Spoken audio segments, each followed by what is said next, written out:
Hello everyone and welcome to our YouTube channel only CBSE.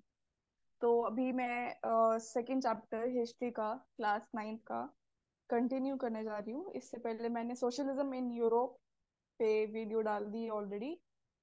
आप एक बार check कर लेना। अगर कोई डाउट्स हो तो प्लीज कमेंट सेक्शन में आप पूछ सकते हो। ठीक है। अभी मैं नेक्स्ट टॉपिक जो है रशियन रेवोल्यूशन स्टार्ट करने वाली हूँ। इसको भी मैं दो पार्ट्स में डिवाइड करके वीडियो डालूंगी। पहले हम ये Russian revolution almost like first world war जो है first world war and Russian empire वहां तक कंप्लीट करवा दूंगी। देन नेक्स्ट उसके बाद मैं फेब्रवरी रेवोल्यूशन से नेक्स्ट वीडियो डालूंगी। ठीक है। और इसमें भी कोई डाउट्स हो तो आप यहाँ पे कमेंट सेक्शन में पूछ सकते हो। ठीक है। एंड अभी हम कंटिन्यू करते हैं रशियन रेवोल्यूशन। ओके। तो इससे पहले हमने क्या पढ़ा, सोशलिज्म इन यूरोप, है ना। सोशलिज्म का कंसेप्ट कैसे कैसे यूरोप में आया था, किस किस कंट्रीज में कैसे आया था एंड कैसे वहां पे पार्टीज बनी थी, हमने ये सब देखा है ना। तो वहां पे हमने क्या देखा था कि जर कौन कौन सी कंट्रीज में सोशलिज्म के कंसेप्ट पे पार्टीज उभर के आई थी। जैसे हमने यहाँ पे देखा, जर्मनी में आई थी सोशल डेमोक्रेटिक पार्टी। देन 1905 तक ब्रिटेन में भी आ गई थी लेबर पार्टी।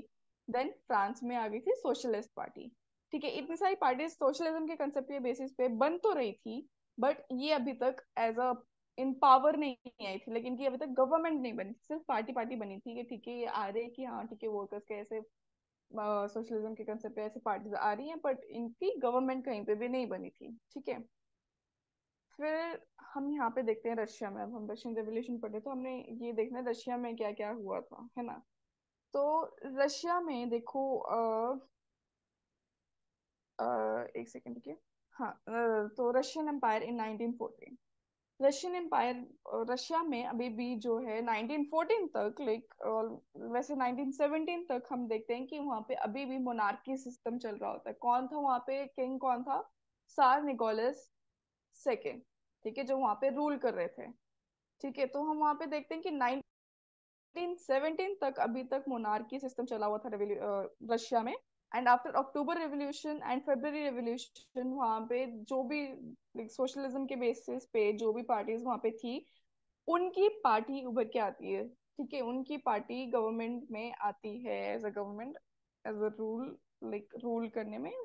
सोशलिज्म के कंसेप्ट जो वहाँ पे पार्टीज बनी थी वो आती है। ठीक है। तो हम यहाँ पे क्या देखते हैं, रशिया में 1914 तक यहाँ पे सार निकोलस सेकेंड जो है रूल करते हैं। ठीक है। अब यहाँ पे हम देख रहे हैं रशियन एम्पायर 1914। इसमें हम ये देखते हैं रशिया एम्पायर कितना बड़ा था, कौन कौन उसमें इंक्लूडेड थे। ठीक है। अगर अब अगर कभी भी हिस्ट्री तुम पढ़ रहे होते हैं, ज्योग्राफी पढ़ रहे होते हो, साथ में वर्ल्ड मैप हमेशा लेके रखना जो भी करंट का, ये नहीं तो तुम साथ में देख लिया करो। ठीक है। कौन सा अभी कहाँ कहाँ पे मैं जो भी बताऊंगी वो चीजें तुम देख लेना साथ में। ठीक है। जैसे हम अभी देखेंगे ये जो कंट्रीज हैं, Finland, Latvia, Lithuania, Estonia, Poland, Ukraine, Belarus, ये अभी कंट्रीज हैं। ठीक है। ये अलग है, इंडिपेंडेंट कंट्रीज हैं। पहले ये रशिया का पार्ट हुआ करती थी। इवन जॉर्जिया, अर्मेनिया, अजरबैजान, ठीक है, ये सारे जो है ये रशिया के पार्ट हुआ करते थे पहले। जैसे यहाँ पे जो है फिनलैंड हुआ करता था, मतलब फिनलैंड है अभी, ये फिनलैंड जो है अलग हो गया यहाँ पे। ठीक है। यहाँ पे नीचे हम यूक्रेन देख सकते हैं, अगर करंट मैप तुमने खोला हो तो ये पार्ट था पहले यहाँ पे। ये सारा इस साइड जो है यहाँ पे जितनी भी कंट्रीज हैं ये जो मेंशन कर रखी इस साइड पे थी ये पहले रशिया का पार्ट हुआ करती थी। ठीक है। तो यहाँ पे रशिया में कौन सा रिलीजन फॉलो होता था, लाइक मेजोरिटी बेसिस पे हम देखेंगे। वैसे यहाँ पे और भी थे यहाँ पे रिलीजन जो फॉलो करते थे लोग, कि और भी डिफरेंट टाइप ऑफ रिलीजन्स थे यहाँ पे। जैसे हम देख सकते हैं कैथोलिक्स, प्रोटेस्टेंट्स, मुस्लिम, बुद्धिस्ट, ये सारे थे। इवन मुस्लिम्स ने जो 1905 का रेवोल्यूशन जो यहाँ पे होता है रशिया में, वहाँ पे पार्टिसिपेट भी किया था एज ज्यादस्त बन के। ठीक है। तो यहाँ पे मेजोरिटी बेसिस पे रशिया में रिलीजन कौन सा फॉलो हो रहा था? Russian Orthodox Christianity. ठीक है। जो किससे निकल के आया था? ग्रीक ग्रीक ऑर्थोडॉक्स चर्च से। ठीक है। कौन सा रिलीजन फॉलो हो रहा था? Russian Orthodox Christianity. एंड ये कहाँ से निकल के आया था? ग्रीक ऑर्थोडॉक्स चर्च से। तो यहाँ पे और भी रिलीजन्स थे जिनके साथ ठीक है, सभी रिलीजन्स यहाँ पे साथ में मिलजुल के रहते थे। यहाँ पे कोई इश्यू नहीं था रिलीजन के बेसिस पे। ठीक है। तो ये रशिया के बारे में हमने देखा कि कौन कौन सा रिलीजन था और कितना बड़ा था Russia. Now will move on to economy and society of Russia. ठीक है। नेक्स्ट हम देखेंगे economy and society of Russia. ठीक है। तो उस टाइम पे लाइक अब 20th सेंचुरी में ज्यादा लोग क्या करते थे, मतलब उनका प्रोफेशन क्या था, तुम प्रोफेशन बोल सकते हैं, क्या प्रोफेशन था, क्या वो एज अर्निंग वहाँ पे काम किया करते थे, like not only in Russia, even India में भी उस टाइम पे यही था। ठीक है, सारी कंट्रीज में ऑलमोस्ट यही था। क्या? एग्रीकल्चर। ठीक है, क्या? एग्रीकल्चर था। ठीक है, 20th सेंचुरी के स्टार्टिंग में agriculture as a way of learning earning यहाँ पे फॉलो किया जाता था। ठीक है, तो यहाँ पे ऑलमोस्ट लाइक 85% जो पॉपुलेशन है वो रशिया की वो एग्रीकल्चर में इंक्लूडेड थी। ठीक है, वेर एज अगर जब अदर यूरोपियन कंट्रीज में हम देखें, जैसे फ्रांस में वहाँ पे 40% थी, जर्मनी में 50% थी इन्वॉल्व, बट रशिया रशिया में उस टाइम पे बहुत ज्यादा इन्वॉल्व थी एग्रीकल्चर में। ठीक है, बट ये जो है, जो यहाँ के जो कल्टिवेटर्स थे, यहाँ के जो पीजेंट्स थे, ये सिर्फ ऐसा नहीं कि सिर्फ बेचने के लिए यहाँ पे कमा रहे, मतलब कल्टीवेशन कर रहे थे, यहाँ पे उगा रहे थे फसल वगैरह ये कर रहे थे। ये सिर्फ बेचने के लिए नहीं, बट अपने भी नीड्स पूरी करने के लिए यहाँ पे ये कल्टीवेशन करते थे, एग्रीकल्चर करते थे। ठीक है, देखिए यहाँ पे हम देख सकते हैं like in the empire cultivators produce for the market as well as for their own needs and Russia was a major exporter of grain. Yes, उस टाइम पे सबसे बड़ा एक्सपोर्टर, फर्स्ट नंबर पे एक्सपोर्टर ऑफ ग्रेन कौन था? Russia था। ठीक है, ये तो हमने देख लिया कि एग्रीकल्चर कैसा वहां पे हो रहा था रशिया में। ठीक है, कैसे कंटिन्यू हो रहा था। तो वहां पे हम अब हमने इतना सब कुछ पढ़ा, इंडस्ट्रियल रेवोल्यूशन कैसे कैसे चेंजेस आए, तो हम चेंजेस पे ध्यान देंगे ना अभी। तो जो रशिया है वहां पे इंडस्ट्रीज आ रही थी, इतनी ज्यादा नहीं थी, एक दो स्टेट्स में थी वहां पे, इतनी ज्यादा नहीं थी। ठीक है, बट आ रही थी वहां पे इंडस्ट्रीज में, वहाँ इंडस्ट्रीज वगैरह। इवन वहां पे पता है उस टाइम पे क्राफ्ट्समैन जो थे वो बहुत ज्यादा पॉपुलर थे। रशिया के क्राफ्ट्समैन कौन होते हैं? जो हाथों से काम करते हैं, हाथों से चीजें बनाते हैं, जैसे इंटीरियर डिजाइनिंग के लिए जो भी चीजें हैं वो हाथों से बनाते थे, जैसे बेडशीट्स हो गए, कर्टन्स हो गए, या कुछ भी ले लो तुम। ठीक है, घर की चीजें। तो क्राफ्ट्समैन उस टाइम पे बहुत ज्यादा पॉपुलर थे। तो अब इंडस्ट्रीज जो आ रही थी वो क्या कर रही थी, जो क्राफ्ट्समैन के जो वर्कशॉप्स हैं उनके आसपास खड़े अपनी इंडस्ट्रीज खड़ी कर रही थी, ताकि वो क्राफ्ट्समैन को भी हेल्प कर सके एंड बाकी सिटीजन्स जो हैं रशिया के उनको भी हेल्प कर सके, ताकि उनको भी एम्प्लॉयमेंट मिले एंड वो भी काम करें, एंड जो ये क्राफ्ट्समैन है उनको भी हेल्प मिल पाए, ताकि वो अपना काम जल्दी से कर सके एंड बेच सके मार्केट में। ठीक है, एंड एक्सपोर्ट भी कर सके, है ना। तो उनके आसपास खड़ी हुई थी इंडस्ट्रीज। तो इंडस्ट्रीज कहाँ कहाँ बनी थी वो मैं एक बार बता देती हूँ। सेंट पीटर्सबर्ग में एंड मॉस्को में बनी थी। ठीक है, इन दो स्टेट्स में बनी थी वहां पे रशिया में, एंड उस टाइम पे रशिया की कैपिटल क्या थी? सेंट पीटर्सबर्ग थी। ठीक है, अभी मेरे को बताना कमेंट सेक्शन में अभी रशिया की कैपिटल क्या है, रिसेंट में रशिया की कैपिटल क्या है। ये तो उस टाइम की बात है कि उस टाइम पे सेंट पीटर्सबर्ग कैपिटल थी वहां की रशिया की।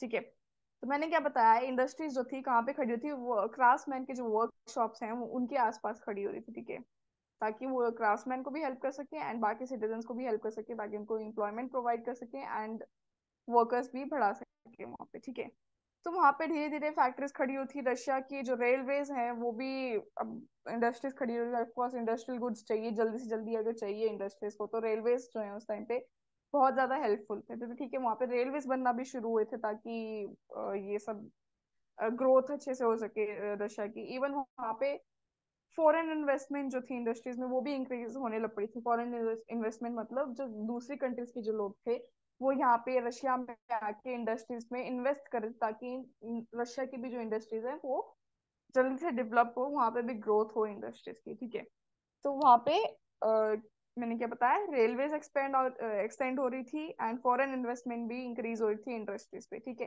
एंड यहाँ पे कोल की प्रोडक्शन डबल हो चुकी थी। इवन आयरन एंड स्टील जो थी उसकी क्वाड्रोपल्ड बोल सकते हैं हम इसको। इसका मतलब होता है कि 4 टाइम्स इंक्रीज हो चुकी थी यहाँ पे steel and iron and steel की प्रोडक्शन। ठीक है,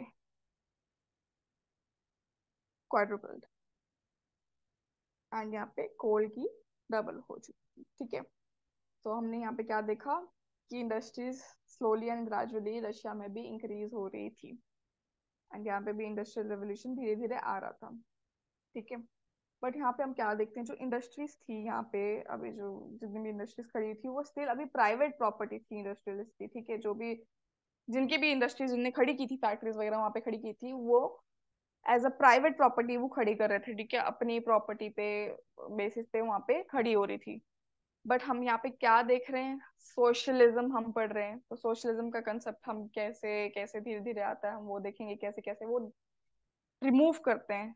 तो इसलिए यहाँ पे हम बार बार मेंशन कर रहे हैं कि इंडस्ट्रीज क्या थी, प्राइवेट थी कि पब्लिक थी, ताकि आगे हमें पता चले कि कैसे वो पब्लिक हुई थी। ठीक है, तो यहाँ पे जितनी भी इंडस्ट्रीज थी वो प्राइवेट प्रॉपर्टी थी, ठीक है, प्राइवेट प्रॉपर्टी के बेसिस पे खड़ी हो रही थी। बट यहाँ पे जब अगर प्राइवेट, मैंने क्या बताया था सोशलिज्म में यूरोप में, वहां पे जब इंडस्ट्रियल रेवोल्यूशन में पढ़ाई थी, तो मैंने इंडस्ट्रीज जब फैक्ट्रीज जो आ रही है उनके क्या क्या एडवांटेजेस थे एंड डिसएडवांटेजेस थे वो भी मैंने मेंशन किए हुए हैं। तो डिसएडवांटेजेस ये थे कि जैसे उनके वर्किंग आवर्स जो बहुत ज्यादा, वर्कर्स की जो वर्किंग आवर्स हैं वो बहुत ज्यादा इंक्रीज कर रहे थे, है ना, जो फैक्ट्री ओनर्स थे, जो एम्प्लॉयर्स थे, जिन्होंने एम्प्लॉय किया है वर्कर्स को, उनके वो वर्किंग आवर्स बहुत ज्यादा इंक्रीज कर रखा था उन्हें, एंड उनसे काम इतना ज्यादा लेते थे एंड उनको वेजेस भी प्रोवाइड नहीं कर रहे थे। ठीक है, उनको वेजेस भी प्रोवाइड नहीं कर रहे थे, ना ही उनकी वर्किंग कंडीशंस वगैरह अच्छी थी। सेम यहाँ पे ये हालात थे, रशिया में भी सेम ही हालत थे। जो इंडस्ट्रीज थी, उनके जो वर्कर्स थे उनके लिए भी अच्छे से उनको ट्रीटमेंट नहीं मिला था, उनकी वर्किंग आवर्स बहुत ज्यादा थे, देन वेजेस भी बहुत कम मिल रहे थे, एंड सैनिटेशन का भी कोई ध्यान नहीं था। ठीक है, तो गवर्नमेंट, बट यहाँ की जो गवर्नमेंट है, जो निकोलस सार थे हमारे, उन्होंने यहाँ पे लॉज बनाए थे, रूल्स एंड रेगुलेशंस बनाए थे वर्कर्स के लिए कि ठीक है, जो बड़ी बड़ी फैक्ट्रीज है वहाँ पे वेजेस जो है वो सही मिलने चाहिए जितना वो काम कर रहे हैं वर्कर्स, एंड उनके जो वर्किंग आवर्स है वो भी कम होने चाहिए, मतलब लिमिटेड होने चाहिए, इतने कि ठीक है वो कर सकते हैं एंड उनकी हेल्थ भी अच्छी बने रहे। ठीक है, इस बेसिस पे गवर्नमेंट ने यहाँ पे फैक्ट्रीज के लिए, बड़ी बड़ी फैक्ट्रीज के लिए यहाँ पे लॉस बनाए थे। बट स्टिल ये जो है यहाँ पे जो फैक्ट्री इंस्पेक्टर्स हैं, ये फिर भी इन रूल्स को नहीं प्रिवेंट कर पाए थे, मतलब ये नहीं फॉलो हो पा रहे थे। यहाँ पे हम देख सकते हैं जैसे जो क्राफ्ट्समैन थे, उनका जो स्मॉल वर्कशॉप्स में जो काम कर रहे थे उनको ऑलमोस्ट 15 आवर्स काम करना होता था। ठीक है, वर्किंग आवर्स तुम देख सकते हो, 15 आवर्स रेगुलर उनको काम करना था विदाउट एनी ब्रेक। ठीक है, खाने का तुम ब्रेक ले सकते हो, बस इतना था। एंड फैक्ट्रीज में हम देख सकते हैं 10 to 12 आवर्स उनको काम करना होता था। प्लस उसका उनकी जो अकोमोडेशन थी वो भी अच्छी से नहीं थी, सैनिटेशन वहाँ पे ढंग का नहीं था, हाउसिंग फैसिलिटीज अच्छे से प्रोवाइड नहीं करी जाती। इवन जो अकोमोडेशन उनके रूम से डॉर्मेटरीज तक चली गई थी। डॉर्मेटरीज मतलब ऐसा होता है कि एक रूम में बहुत सारे लोग रह रहे हैं, मतलब अलग अलग फैमिली से, अलग अलग एरिया से बिलोंग जो करते हैं वो सारे आके एक रूम में, बहुत, यानी तो हॉल होता है जिसमें ऊपर नीचे ऐसे बेड लगा के, डबल बेड्स लगा के, ट्रिपल बेड लगा के वहाँ पे सोते हैं साथ में। तो उसको हम डॉर्मेट्रीज बोलते हैं। रूम्स तो लाइक पर्टिकुलर, ठीक है, एक फैमिली का यूं तो है, तुम्हारा इंडिविजुअल का होता है, बट डॉर्मेट्रीज है उसमें सारे आके ऐसे सोए होते हैं। ठीक है, तो अकोमोडेशन यहाँ पे ऐसी हो चुकी थी।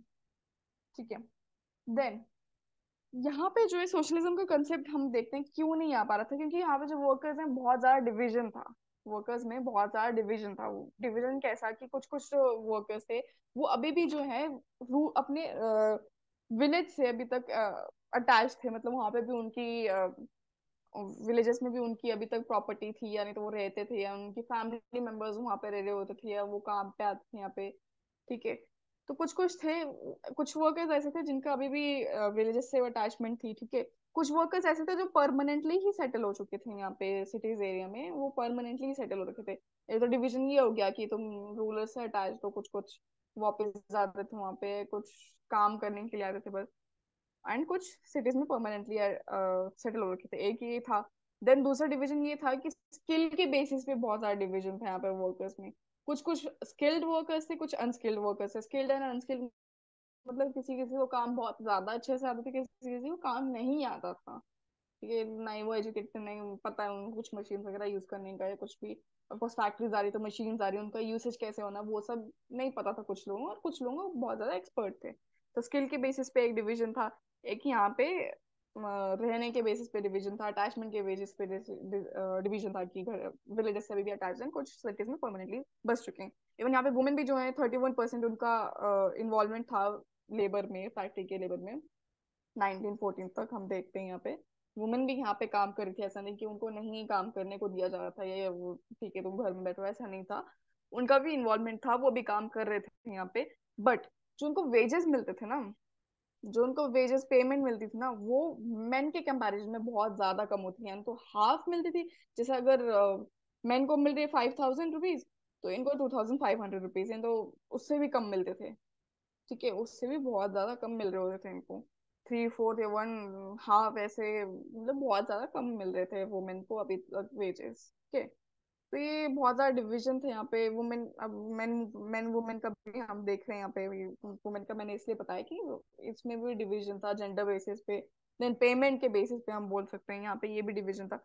इतने सारे डिवीजन होने के बाद इनका मतलब इस वजह से, इस रीजन की वजह से सोशलिज्म ढंग से नहीं आ पा रहा था यहाँ पे। बट स्टिल जो ये वर्कर्स है ना, मतलब इनका, ठीक है, इनको जो भी इनका ऊंच नीच है, जो भी इनके बीच में डिवीजन है, स्टिल इनको अगर जैसे एसोसिएशन बनानी होती है यानी तो स्ट्राइक करनी होती है, अगर अगर वर्कर्स को जो फैसिलिटीज अच्छे से नहीं प्रोवाइड की जा रही, wages अच्छे से नहीं प्रोवाइड किए जा रहे, बहुत ज्यादा वर्किंग आवर्स हैं, तो ये ऐसी सिचुएशन में सारे वर्कर्स ना एक साथ हो जाते थे। ठीक है, एंड ये स्ट्राइक भी करते थे इस चीज के अगेंस्ट। कोई भी चीज उनके अगेंस्ट जो हो रही है उस चीज के अगेंस्ट ये स्ट्राइक्स भी करते थे। जैसे हम यहाँ पे देख सकते हैं एक दो एग्जांपल्स।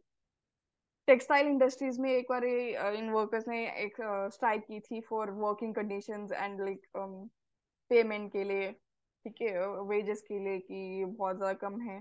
कब? 1896 एंड 1897 में। एक एग्जांपल ये हो गया। देन मेटल इंडस्ट्रीज में भी 1902 में इन लोगों ने स्ट्राइक की थी वर्कर्स ने।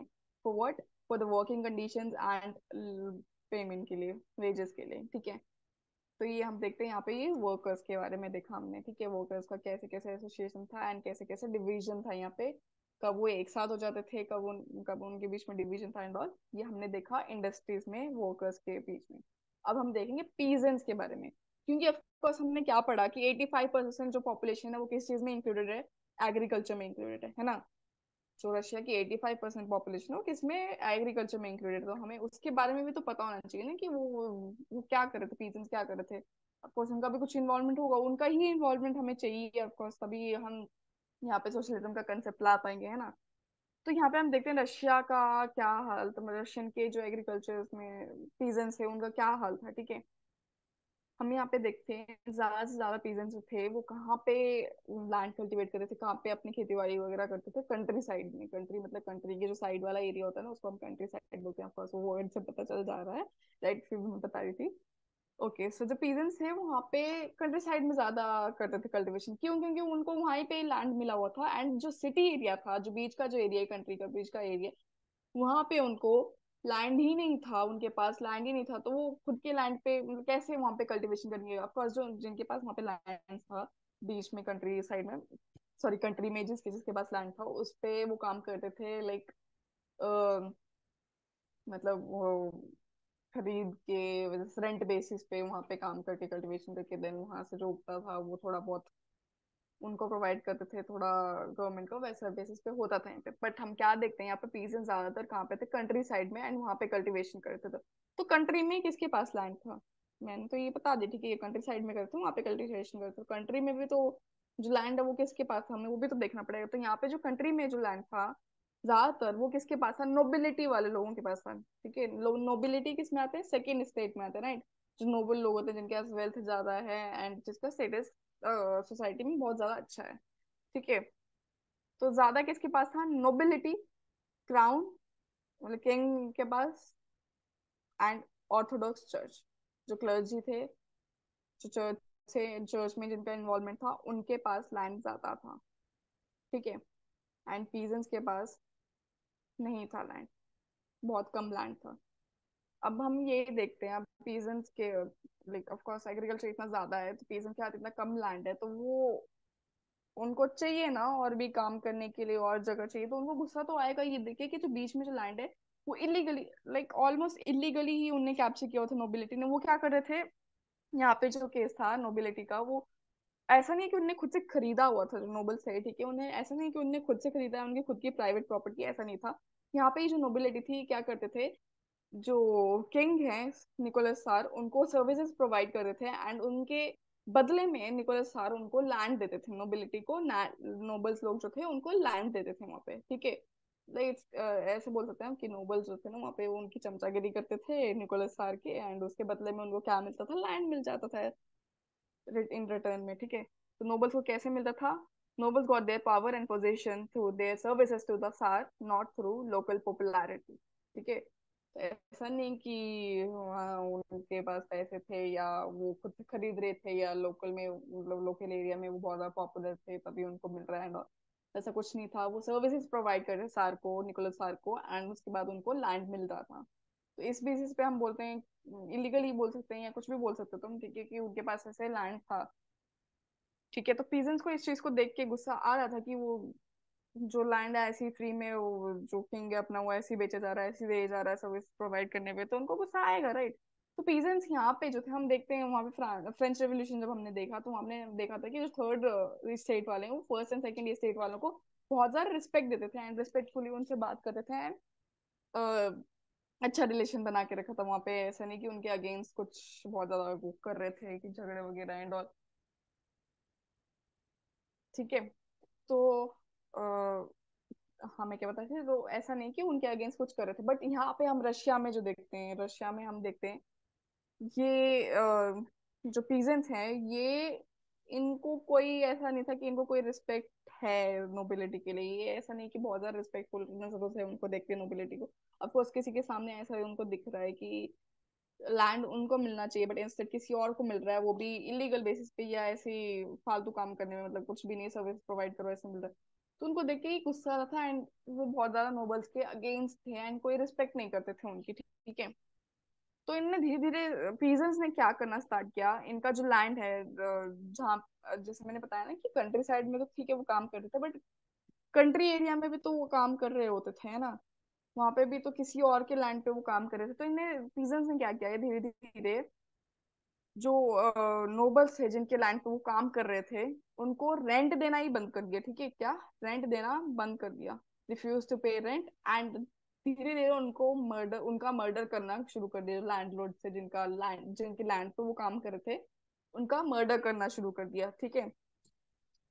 देन 1902 तक ये साउथ रशिया में नीचे की तरफ जो रशिया जो एरिया है उधर पे ये बहुत ज्यादा उधर पे ही बहुत ज्यादा ये चीज फैलने लग पड़ी कि मतलब पीजेंट्स ऐसा काम कर रहे हैं, रेंट पे नहीं कर रहे हैं, मर्डर कर रहे हैं लैंडलॉर्ड्स का। तो ये साउथ रशिया में 1902 तक बहुत ज्यादा फैलने लग पड़ा ये यही चीज, ठीक है। ये एज अ रेवोल्यूशन तो बोल सकते हैं, रिवोल्ट पीजेंट्स की तरफ से। तो ये बहुत ज्यादा फैलने लग पड़ा, ठीक है। देन स्लोली एंड ग्रेजुअली 1905 तक क्या हुआ, पूरे रशिया में ही पीजन जितने भी थे वो सभी ने ये काम करना शुरू कर दिया, रेंट नहीं पे कर रहे थे एंड मर्डर करना शुरू कर दिया, ठीक है। पूरे रशिया में ये चीज फैल चुकी थी, ऑल ओवर रशिया, ठीक है। यहाँ पे ये काम होना शुरू हो गया था रशिया के जो पीजेंट का था। तो ये हम एज अ रिवोल्ट मान सकते हैं, ठीक है। फिर हम अब देखेंगे क्या हमने क्या पढ़ा, वर्कर्स के बारे में पढ़ा, इंडस्ट्रीज के बारे में पढ़ा कि कैसे कैसे वहां पे आई थी, क्या क्या कैसे कैसे पीजेंट्स ने रिवॉल्ट करना शुरू किया, ठीक है। तो अब हम हमें ये पता चल गया पीजेंट्स ने क्या किया, वर्कर्स ने क्या किया। अब हम यहाँ पे देखेंगे रशिया में सोशलिज्म कंसेप्ट कैसे आया, ठीक है। अब हम ये देखेंगे रशिया में सोशलिज्म कंसेप्ट कैसे आया, ठीक है। तो रशिया में 1914 तक, 1914 तक, 1914 तक पॉलिटिकल पार्टीज बनाना एकदम इलीगल था। मतलब कोई पॉलिटिकल पार्टीज बना ही नहीं सकता, किस लिए बनानी है, वहां पे निकोलस सार राज कर रहा है ना, किंग ऑलरेडी है, किसी को पार्टीज बनाने की जरूरत है ही नहीं। जब मोनार्की सिस्टम चल रहा है एंड मोनार्क ये चाहता है कि नहीं कोई उसके अगेंस्ट ना खड़ा हो, तो ऑफकोर्स पॉलिटिकल पार्टीज तो यहाँ पे इलीगल होंगी ना, है ना। तो 1914 तक यहाँ पे पॉलिटिकल पार्टीज इलीगल हो चुकी थी, बट सोशलिज्म का कंसेप्ट तो तब तक सारी जगह फैल चुका था। यूरोपियन कंट्रीज में तो बहुत ज्यादा फैल चुका था कि सोशलिज्म कंसेप्ट, है ना। वहां पे पार्टीज बनना भी शुरू हो गई थी, जैसे मैंने बताया था कि ब्रिटेन में लेबर पार्टी आ गई थी, देन जर्मनी में सोशल डेमोक्रेटिक पार्टी आ रखी थी, है ना। तो उस टाइम तक सारी जगह जब पार्टीज आ रही है ये कंसेप्ट फैल रहा है, तो ऑफकोर्स रशिया में भी तो ये कंसेप्ट आएगा ना, सोशलिज्म का कंसेप्ट आएगा। ऐसा नहीं कि वो वेले बैठे रहेंगे, ठीक है, वहां पे सभी जगह का पार्टीज बन रही है, सारी जगह रिवोल्ट कर रहे हैं अपने मोनार्की के अगेंस्ट, अपने किंग के अगेंस्ट, हम यहाँ पे ऐसे ही बैठेंगे, नहीं। यहाँ पे भी 1898 में एक पॉलिटिकल पार्टी बन के आई थी जिसका नाम है सोशल डेमोक्रेटिक वर्कर्स पार्टी, ठीक है। कब 1898 में यहाँ पे सोशलिज्म के बेसिस पे एक पार्टी बन के आई थी, क्या, सोशल डेमोक्रेटिक वर्कर्स पार्टी, ठीक है। जो किन के आइडिया के बेसिस पे बन के आई थी, कार्ल मार्क्स के आइडिया के बेसिस पे बन के आई थी यहाँ पे, ठीक है। ये पार्टी बन तो चुकी थी, ऑफ कोर्स बनी हुई थी, बट ये इलीगल काम कर रही थी, मतलब इलीगली ऑपरेट कर रही थी ऑफ कोर्स, क्योंकि यहाँ पे इलीगल है बनाना, है ना। तो ये इलीगली ऑपरेट कर रही थी यहाँ पे कौन, social democratic workers party. Slowly and gradually इनने क्या किया, एसोसिएशन बनाना सारी जगह शुरू कर दिए, जैसे सबको ये सोशलिज्म का कंसेप्ट सारी जगह फैलाना स्टार्ट कर दिया, जितने भी वर्कर्स हैं इंडस्ट्रीज में जो काम कर रहे हैं उनके पास थ्रू न्यूज़पेपर्स ये कंसेप्ट फैलाना शुरू कर दिया सोशलिज्म का कंसेप्ट, एंड ताकि सभी एसोसिएशंस बना सकें एंड मोनार्की के अगेंस्ट खड़े हो सकें, इस बेसिस पे इन्होंने न्यूज़पेपर सर्कुलेट करना स्टार्ट कर दिया था। वर्कर्स यहाँ से वहाँ मूव करना स्टार्ट कर दिया था। मोबिलाइज का मतलब होता है मूवमेंट, ठीक है, क्या मूवमेंट, मोबिलाइज का। तो वर्कर्स यहाँ से वहाँ मूव करना स्टार्ट कर दिए, स्ट्राइक करना स्टार्ट कर दिए थे यहाँ पे। जो भी इनके डिमांड्स है उनके उसके बेसिस पे यहाँ पे डिमांड्स के बेसिस पे अपने स्ट्राइक्स वगैरह करना स्टार्ट कर दिए थे। तो इसके थ्रू इनने सोशलिज्म का कंसेप्ट फैलाना यहाँ पे स्टार्ट कर दिया था। बट फिर भी कुछ रशियंस थे, कुछ रशियन सोशलिस्ट जो थे, बाकी जो हैं, ठीक है, सोशलिज्म के कंसेप्ट ये पार्टी बन के आई, बाकी और भी जो सोशलिस्ट वहाँ पे है ना, ठीक है, रशिया में, उनका ये मानना था कि वर्कर से पहले तो यार, जो वर्कर से पहले पीजेंट्स यहाँ पे सोशलिज्म का कंसेप्ट ज्यादा जल्दी फैला पाएंगे, एंड वो यहाँ पे सोशलिज्म खड़ा कर पाएंगे रशिया में। क्यों? क्योंकि हमने अभी देखा था कि पीजेंट क्या कर रहे थे वहां पे। वो नोबल्स की, उनका क्या डिमांड था कि जो नोबल्स हैं उनका जो लैंड है जो उन्होंने ऑक्युपाई किया हुआ है, वो लैंड हटा के उनके पास उनमें डिवाइड कर देना चाहिए, मतलब पीजेंट्स में डिवाइड कर देना चाहिए। तो उसके अगेंस्ट वो खड़े होके सारी जगह नोबल्स को मारना उनने शुरू कर दिया था, रेंट नहीं पे कर रहे थे, है ना। हमने ये देखा था अभी पीजेंट्स क्या कर रहे थे यहाँ पे रशिया में। तो उस बेसिस पे उनके इस चीज के जो भी वो काम कर रहे थे ना पीजेंट्स, उसके बेसिस पे बाकी जो रशियन सोशलिस्ट हैं उनको ये लगता था कि वर्कर से पहले पीजेंट्स यहाँ पे सोशलिज्म का कंसेप्ट जल्दी ला पाएंगे, क्योंकि वो एज अ नेचुरल सोशलिस्ट उभर के आ रहे थे। सोशलिज्म क्या कंसेप्ट है, सोशलिज्म का क्या मानना है, जो भी प्राइवेट प्रॉपर्टी है वो किसके हाथ में जाएगी, पब्लिक के हाथ में जाएगी, ना कि जो प्राइवेट ये इंडस्ट्रियलिस्ट हैं उनके हाथ में नहीं होने चाहिए, है ना। तो ये कंसेप्ट जो है सोशलिज्म का एग्जैक्ट जो कंसेप्ट है वो कौन फॉलो कर रहा था, पीजेंट्स फॉलो कर रहे थे, है ना। कि जो प्राइवेट प्रॉपर्टी है नोबल्स के पास वो हटा के हम में डिवाइड करनी चाहिए। तो सोशलिज्म का एग्जैक्ट कंसेप्ट जो है ना एज अ कौन फॉलो कर रहा था, पीजेंट्स फॉलो कर रहे थे। तो सोशलिस्ट का यहाँ पे मानना था, रशियन सोशलिस्ट का मानना था कि एज अ नेचुरल सोशलिस्ट यहाँ पे पीजेंट्स उभर के आ रहे हैं, एंड उनसे पहले, वर्कर्स से पहले वो यहाँ पे रेवोल्यूशन ला पाएंगे, वो यहाँ पे सोशलिज्म का कंसेप्ट जल्दी से रशिया में ला पाएंगे, ठीक है। तो यहाँ पे जो रशिया में जो पीजेंट्स हैं, अभी हमने क्या बात की कि जो कुछ कुछ जो रशियन सोशलिस्ट हैं उनका क्या मानना था कि पीजेंट्स यहाँ पे जल्दी से चेंजेस ला सकते हैं। तो उस बेसिस पे कुछ कुछ जो भी, जिनका भी ये मानना था कि पीजेंट्स ला सकते हैं जल्दी से चेंजेस यहाँ पे, उन्होंने यहाँ पे पीजेंट्स के सपोर्ट में ये सोशल रेवोल्यूशनरी पार्टी खड़ी की, कब, 1900 में, ठीक है, 1900 में सोशलिस्ट रेवोल्यूशन पार्टी खड़ी की, फॉर हुम, फॉर पीजेंट्स, ताकि जो पीजेंट्स का जो स्ट्रगल है, जो भी उनकी डिमांड्स हैं वो पूरी हो, उनके उस बेसिस पे ये यहाँ पे उन्होंने पार्टी खड़ी की, क्या, सोशलिस्ट रेवोल्यूशनरी पार्टी। तो याद रखना, हमने पहले क्या पढ़ा, 1898 में कौन सी पार्टी बनी थी, यहाँ पे सोशल डेमोक्रेटिक वर्कर्स पार्टी, जो किसने बनाई थी, वर्कर्स ने बनाई थी, वर्कर्स के बेसिस पे, उनकी डिमांड के बेसिस पे बनी थी। फिर यहाँ पे 1900 में कौन सी पार्टी बनी, सोशल रेवोल्यूशनरी पार्टी बनी, जो किसके लिए थी, पीजेंट्स के लिए बनी थी, ताकि उनकी डिमांड्स पूरी हो सके एंड उनकी जो भी स्ट्रगल है उस पर वो सपोर्ट कर सकें, सोशलिस्ट रेवोल्यूशनरी पार्टी वो सपोर्ट कर सकें, ठीक है। बट अब ये दो पार्टीज बन गई, दोनों का अलग अलग थिंकिंग है, दोनों के अलग अलग अलग अलग चीजें मानते हैं, है ना। तो जो सोशल डेमोक्रेटिक पार्टी जो थी, सोशल डेमोक्रेटिक वर्कर्स पार्टी जो थी, उनका ये मानना था, उनका मतलब ये मानना था कि नहीं, जो ये सोशल रेवोल्यूशनरी पार्टी वाले जो हैं ये गलत कर रहे हैं, मतलब ये गलत थिंकिंग वाले हैं, इनकी सोच गलत है, ये पीजेंट्स नहीं ला पाएंगे चेंजेस, ऐसा सोशल डेमोक्रेट्स का मानना था, ठीक है, कि नहीं वो चेंजेस नहीं ला पाएंगे, वो नहीं कर सकते कुछ भी, ठीक है। तो उन्होंने क्या किया, हाँ, तो मैं क्या बताई थी कि सोशल डेमोक्रेट्स का ये मानना था कि पीजेंट्स नहीं ला सकते चेंजेस। तो जो सोशल डेमोक्रेटिक वर्कर्स पार्टी थी, उसका जो हेड था, कौन था हेड, व्लादिमीर लेनिन, उन्होंने बोला उन्होंने बोला कि नहीं, ये पीजेंट्स नहीं ला सकते चेंजेस। क्यों नहीं ला सकते? क्योंकि उनके बीच में डिफरेंशिएशन बहुत ज्यादा था। डिफरेंशिएशन मतलब उनके बीच में बहुत ज्यादा डिफरेंट थे वो लोग। मतलब पीजेंट्स कुछ कुछ उनका ये मानना था कि जो कुछ कुछ पीजेंट्स हैं वो अभी भी इंडस्ट्रीज में काम कर रहे हैं, ठीक है, एज लेबरर्स भी काम कर रहे हैं, एज एग्रीकल्चर भी काम कर रहे हैं। एंड कुछ कुछ पीजेंट्स जो बहुत ज्यादा मतलब जिनके पास बहुत ज्यादा पैसे थे, जिन्होंने इंडस्ट्रीज भी खड़ी की थी, कुछ कुछ पीजेंट्स ऐसे भी थे जिनने इंडस्ट्रीज भी खड़ी की थी, ठीक है। तो उनके पास खुद की प्राइवेट प्रॉपर्टी भी थी, कुछ कुछ पीजेंट्स ऐसे भी थे, ठीक है। क्या क्या था उनके पास? यहाँ पे मैं बता रही थी ना, सम वर poor and others rich. Some worked as laborers, while others were capitalists who employed workers. क्या हम देख सकते हैं? कुछ पुअर थे, कुछ रिच थे, कुछ एज अ लेबरर्स काम कर रहे थे इंडस्ट्रीज में, और कुछ कुछ जो थे कैपिटलिस्ट थे, मतलब जिनके पास खुद की प्राइवेट प्रॉपर्टी थी एंड वो खुद से उनने फैक्ट्रीज खड़ी की थी, इंडस्ट्रीज खड़ी की थी। तो कुछ ऐसे भी पीजेंट्स थे, ठीक है। तो ऐसे ऐसे डिवीजन थे, ऐसे बहुत ज्यादा डिफरेंशिएशन था। ऐसा किसका मानना था? व्लादिमीर लेनिन का। तो उन्होंने बोला नहीं, पीजेंट्स नहीं ला पाएंगे, वो नहीं सोशलिस्ट मूवमेंट कर सकते, वो नहीं चेंजेस ला पाएंगे, रेवोल्यूशन नहीं कर पाएंगे, ठीक है। ये किसका मानना था? व्लादिमीर लेनिन का, ठीक है। उन्होंने ऐसा बोला था। ये हो गए क्या बोला था क्या नहीं बोला था यहाँ पे। पर हम देखते हैं क्या व्लादिमीर लेनिन जो थे वो किसके लीडर थे? बोल्शेविक ग्रुप के। एंड एक और ग्रुप था जिसका नाम था मेंशेविक्स ग्रुप, ठीक है।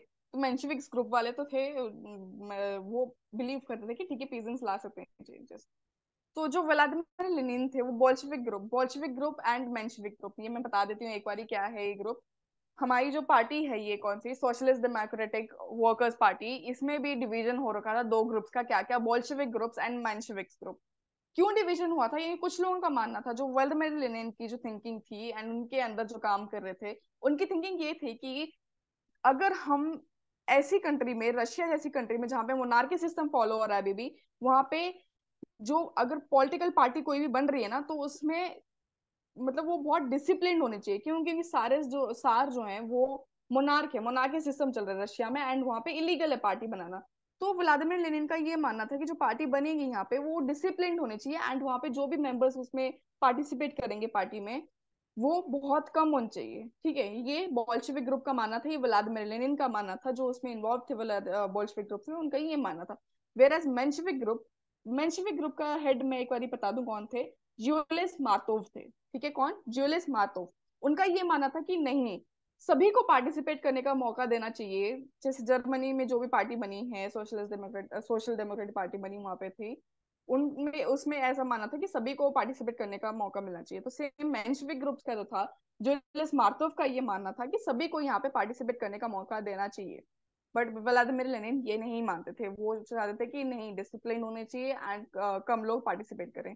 तो ये दो बेसिस पे यहाँ पे ग्रुप डिवाइड थे, बोल्शेविक एंड मेंशेविक, ठीक है। ये मैंने बता दिया कि कैसे कैसे लाइक कैसे पार्टीज बनी हुई थी एंड कैसे डिवीजन था पार्टीज का, एंड पीजेंट का, वर्कर्स का कैसे पार्टीज बनी थी, एंड क्या उनकी थिंकिंग थी। नेक्स्ट हम देखेंगे अ टर्बुलेंट टाइम, द 1905 रेवोल्यूशन, ठीक है। क्या देखते हैं हम? अ टर्बुलेंट टाइम, द 1905 रेवोल्यूशन। यहाँ पे क्या हुआ था?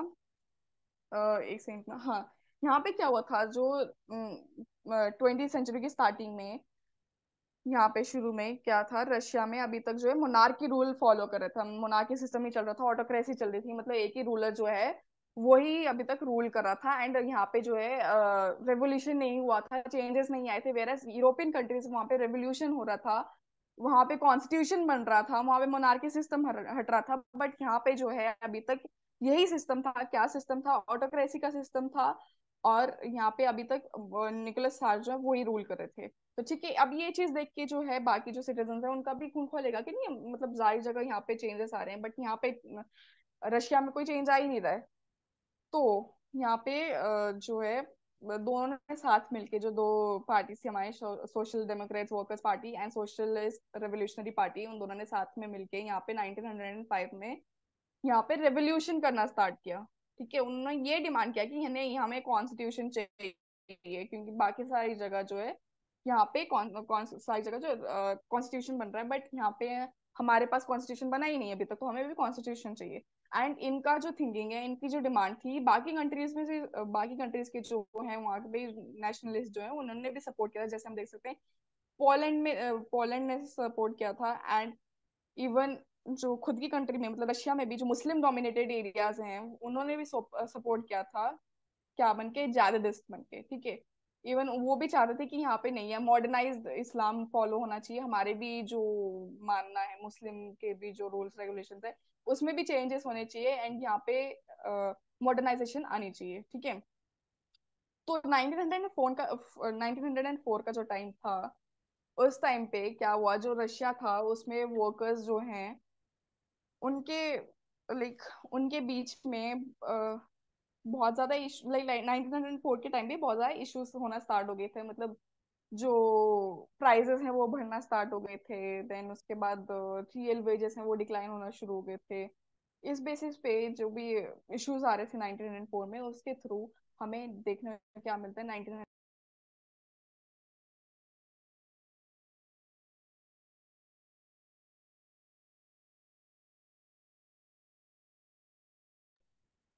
तो सब यहाँ पे चेंजेस मांगते हैं, ठीक है। अ, एक बारी मैं ना, एक्चुअली मैं जूम मीटिंग के थ्रू ये करवा रही हूँ क्लास, तो इसमें थोड़ा टाइम लिमिट का कुछ इशू है। तो अभी थोड़ा एंड हो जाएगी क्लास, तो मैं ये जो टॉपिक है आपको नेक्स्ट क्लास में करवा दूंगी, ठीक है। नेक्स्ट क्लास में मैं समझाती हूँ अ टर्बुलेंट टाइम, एंड उसके बाद भी जो भी टॉपिक्स हैं आपके, जैसे the first world war and the Russian empire, ये मैं समझाती हूँ नेक्स्ट क्लास में, ठीक है। बाकी जो भी अभी तक डाउट्स होंगे आपको वो प्लीज पूछना है, एंड बाकी भी जैसे सिविक्स का भी हमने टॉपिक अपलोड किए हुए हैं, उसमें भी अगर कुछ डाउट हो तो वहाँ पे पूछ सकते हो, आप चेक कर सकते हो एक बार सिविक्स का भी एंड ज्योग्राफी का भी चेक कर सकते हो, ठीक है। एंड हमने इवन इंस्टाग्राम पे भी पेज बनाया है ओनली सीबीएसई, तो आप वहाँ पे भी अगर डाउट्स हो तो वहाँ पे मैसेज फॉरवर्ड कर सकते हो, वहाँ पे बता सकते हो, हमें मैसेज कर सकते हो। And yeah, please do like and subscribe to our channel, and kuch bhi doubts ho please do ask, okay? Thank you. Thank you for the class.